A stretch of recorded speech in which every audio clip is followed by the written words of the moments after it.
स्वागत है मेरे प्यारे मित्रों। तो जिन्होंने अभी तक इस कहानी का पिछला भाग नहीं देखा, पहले जल्दी से देख लो। तो अभी हम फैन और वाई की कहानी को आगे बढ़ाते हैं। तो आज की शुरुआत होती है जहां हम देखेंगे वाई बहुत ही गुस्से में होता है। वाई अपनी सौतेली मॉम की ओर देखता है और उनसे कहता है कि अगर आपने अपने गलत इरादों के साथ उन प्रोफेसर और उसके बेटे के साथ कुछ भी बुरा करने की कोशिश की तो मुझसे बुरा कोई नहीं होगा। वाई यहाँ अपनी सौतेली मॉम को धमकाते हुए कहता है कि वाई अपनी सौतेली मॉम को तब मार देगा। और ये सुनकर वाई की सौतेली मॉम थोड़ा बहुत घबरा जाती है। उसके बाद वाई की सौतेली मॉम वाई से कहती है, वाई इसका मतलब तुम्हारे लिए वो प्रोफेसर और उसका बेटा वो दोनों बहुत ही जरूरी है ना? तब वाई बहुत ही इविल तरीके से कहता है कि इतना भी नहीं, मेरे लिए तो मेरे दोनों सौतेले भाई भी बहुत ही जरूरी थे। मैं दिल से उन दोनों के लिए अच्छा ही चाहता था, पर देखिए क्या हो गया। मुझे सच में बहुत ही बुरा लग रहा है जब मेरा सौतेला बड़ा भाई मारा गया। मुझे सच में बहुत ही बुरा लग रहा है कि अब मेरे दूसरे सौतेले भाई को पुलिस पकड़ के ले जाएगा। और ये देखकर तो वाई की सौतेली मॉम बहुत ही गुस्से में आ जाती है। तब वाई की सौतेली मॉम वाई से कहती है कि चुप हो जाओ, तुमने मेरे घर संसार को उजाड़ दिया। उसके बाद वाई की सौतेली मॉम वाई को श्राप देने लगती है कि तुम जैसे बुरे इंसान के साथ बुरा होगा, तुम कभी भी खुश नहीं रह पाओगे, तुम बर्बाद हो जाओगे, तुम्हारे साथ ये होगा, तुम्हारे साथ वो होगा। उसके बाद वाई की सौतेली मॉम वाई को मारने के लिए आगे बढ़ने लगती है। तब वाई के ऑफिस के कुछ लोग आकर वाई की सौतेली मॉम को पकड़ के रोक लेते हैं। वाई तब जाने लगता है अपनी सौतेली मॉम से ये कहते हुए कि सेम टू यू, मेरे साथ नहीं बल्कि आप जैसे बुरे लोगों के साथ ही बुरा होगा। आशा करता हूँ कि अगली बार जब हम मिलेंगे तब तक भगवान ने आपको आपके बुरे कर्मों का सजा दे दिया होगा। ये कहते हुए वाई चला जाता है और पीछे से वाई की सौतेली मॉम वाई को पुकारने लगती है कि कमीने रुक जा, पर वाई नहीं रुकता। यहाँ से होता है सीन शिफ्ट और अगले सीन में हमें दिखाया जाता है वाई के घर का ड्रेसिंग रूम, जहाँ हम वाई और फैन को देखते हैं।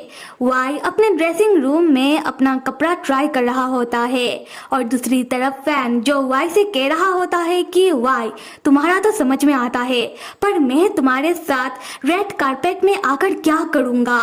तब वाई फैन को समझाते हुए कहता है कि फैन भैया आप मेरे एक्टिंग टीचर हो और ये आपका स्टूडेंट का पहला फिल्म है और देखा जाए तो आप भी इस फिल्म का एक हिस्सा हो, तो आपको भी मेरे साथ इस रेड कारपेट में आना ही होगा।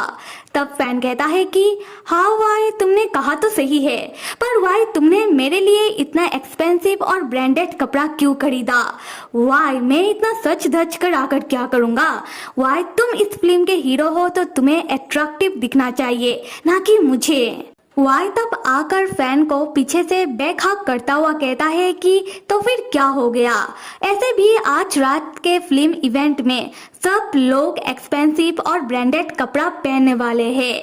और फैन भैया क्या आपको पता है कि मैंने हम दोनों के लिए एक ही ब्रांड का कपड़ा लिया है और हम दोनों का कपड़ा का प्राइस भी सेम है। उसके बाद वाई फैन के कानों में बहुत ही धीमी आवाज में कहता है कि तो फिर फैन भैया हम दोनों ही अट्रैक्टिव लगने वाले हैं और लोगों को भी तो पता चले कि मेरे जैसे सुंदर हीरो का टीचर भी कितना गुड लुकिंग है ना? हम फैन को देखते हैं जो थोड़ा बहुत शर्माने लगता है, फिर भी फैन कश्मकश में होता है कि फैन कैसे वाई से इतना एक्सपेंसिव आउटफिट ले ले।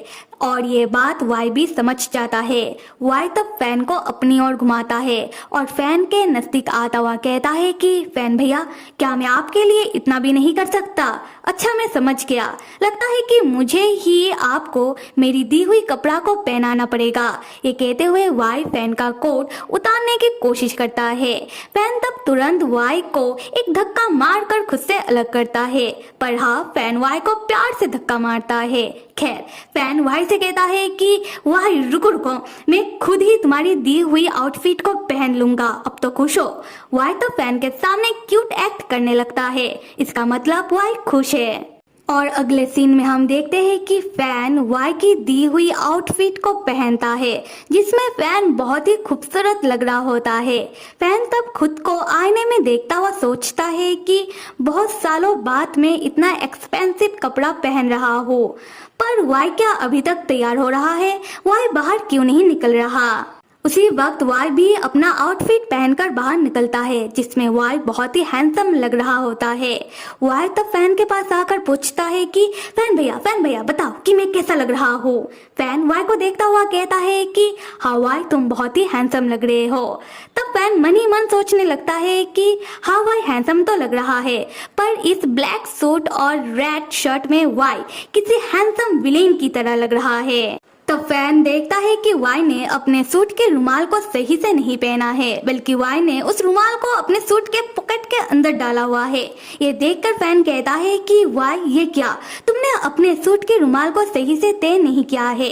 वाई, लोग इस रुमाल को अपने सूट में स्टाइल के लिए लगाते हैं, ना कि अपना नाक साफ करने के लिए। तब वाई कहता है कि क्या, ऐसा क्या, मुझे इस रुमाल को सही से पहनना नहीं आता, तो मैं क्या करता। तब फैन ही वाई को वाई के सूट के रुमाल को सही से पहना कर देता है, और फैन जैसे ही अपना हाथ हटाने लगता है तब वाई फैन का हाथ पकड़ लेता है। वाई फैन से कहता है कि फैन भैया, आपने तो ठीक से छूकर देखा ही नहीं। फैन पूछता है कि क्या देखूं? वाई कहता है कि फैन भैया, आपने ही तो कहा था कि हीरो को अपने सेहत का खास करके ध्यान रखना चाहिए, हीरो को अपना डोले शोले बना कर रखना चाहिए। तो फैन भैया, मैंने भी बहुत एक्सरसाइज कर कर अपना डोले शोले बनाया है। फैन भैया, थोड़ा छूकर तो देखो कि कैसा लग रहा है।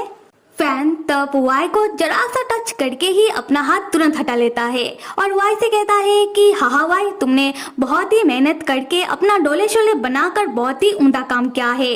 दूसरी तरफ हम वाई को देखते हैं। वाई को फैन का इस तरीके से तारीफ करना बिल्कुल अच्छा नहीं लगता।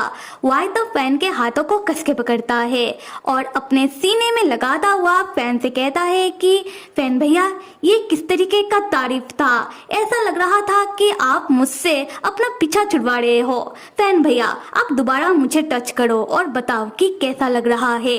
उसके बाद वाई फैन के बिल्कुल नजदीक चला आता है और फैन से कहने लगता है कि फैन भैया, क्या आपको किसी चीज का खुशबू आ रहा है?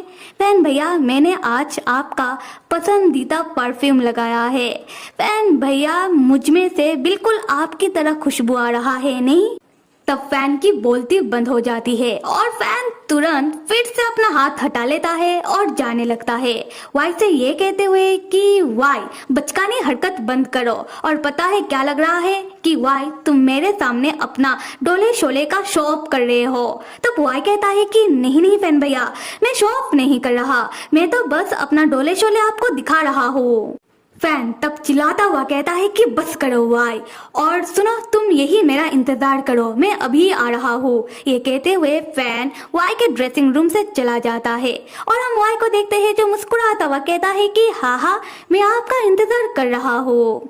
और अगले सीन में हम देखते हैं कि फैन बाथरूम में आया होता है और ठंडे पानी से अपना मुंह धो रहा होता है।